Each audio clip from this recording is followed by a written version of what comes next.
दोस्तों आज हम आपको दिखाने वाले हैं 90 साल के दादाजी का जबरदस्त अंदाज। समर सिंह के सुपरहिट गाने पर नया ड्राइवर हा हुरन में धाके चापाता।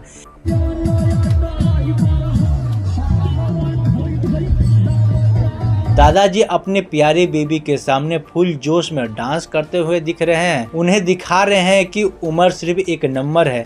दादाजी मुस्कुराते हुए जबरदस्त स्टेप कर रहे हैं और जैसे जैसे गाने के बोल है वैसे वैसे दादाजी हॉर्न दबा रहे हैं। दादी की तरफ से देखकर बोल रहे हैं, देखिए जी अभी भी हम हीरो हूँ, आपके लिए ही ये डांस कर रहा हूँ।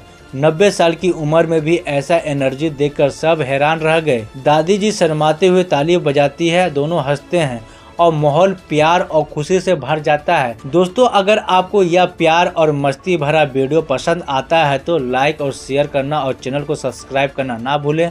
मजेदार वायरल वीडियो के लिए मुझसे जुड़े धन्यवाद।